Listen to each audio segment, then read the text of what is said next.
Controversy over the infectious disease bill being sponsored by the House of Reps Speaker Femi Gbajabiamila as opposition queries the speed over the bill regarding it as draconian.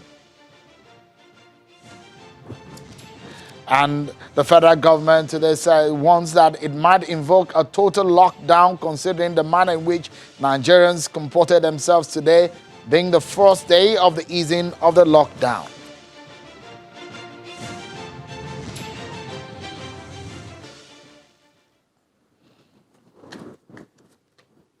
Hello everyone and welcome to the program. This is Politics Today live on Channels Television. I'm Sean Kimaloye in Lagos. It's the first day of the easing of the lockdown in Lagos, the FCT and Ogun State. But from the look of things, the federal government seems not to be impressed with the manner in which many Nigerians comported themselves.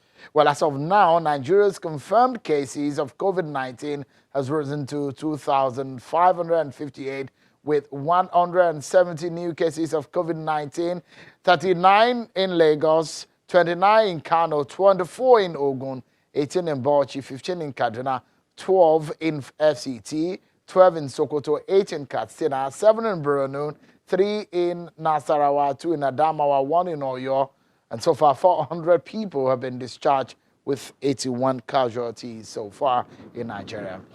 Meanwhile, members of the Presidential Task Force on COVID-19 at their daily press briefing today say that they're considering the way Nigerians conducted themselves today. It might be a looming imposition of a total lockdown if it continues. Take a listen to the NCDC DG, Mr.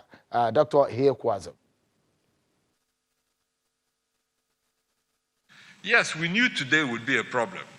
Everybody here knew today would be a problem because for the first time, people were let out of their homes. But now they're out, and now we have seen the sunlight again.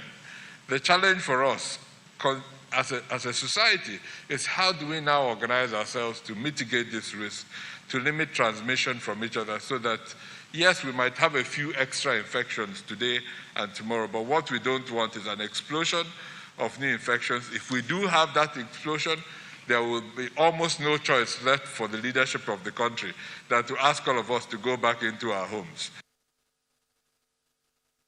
Well, you heard it there. If it continues, that's the one in there from the federal government. But let's give you some more information about some of the other activities as regarding the COVID-19 war and some information coming from across the country on our political roundup. Take a listen.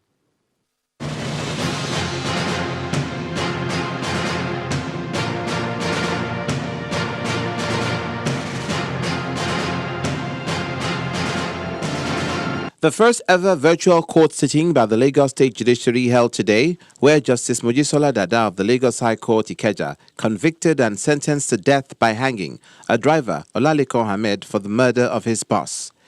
Her judgment was delivered in the criminal trial led by the Chief Judge, Justice Kazim Alogba. The proceedings, which started at 11 a.m., was with many judges and lawyers watching at different locations, while a few members of the media were also invited to watch and report the proceedings. The former Minister of Special Duties and Intergovernmental Affairs, Tanimu Turaki, has been granted bail on self-recognizance by Justice Inyang Ekwo of the Federal High Court, sitting in Abuja, after Mr. Turaki pleaded not guilty to the 16-count charge of unlawful and criminal misappropriation of funds. Mr. Turaki, a senior advocate of Nigeria, was arraigned earlier today by the Economic and Financial Crimes Commission. Justice Ekwo also ordered the former minister not to travel outside the jurisdiction of the court without permission and also deposit his international passport with the court registrar. The Bayelsa State government has extended its initial partial lockdown by 1 week.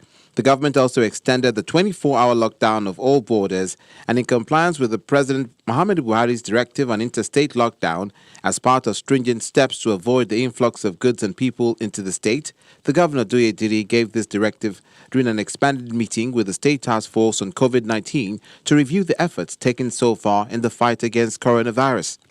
He urged the security agencies to carry out the President's directive. The Governor also directed compulsory use of face masks in public. The federal government has received over $311.79 million of the Abacha assets repatriated from the U.S. and the bailiwick of Jersey. This is confirmed in a statement from the Office of the Attorney General of the Federation and Minister of Justice, Abacha. According to the AGF, the amount is a significant increase from over $308 million earlier mentioned in a release issued in February 2020 because of the accruing interest between February the 3rd and April the 28th when the funds were transferred to the Central Bank of Nigeria.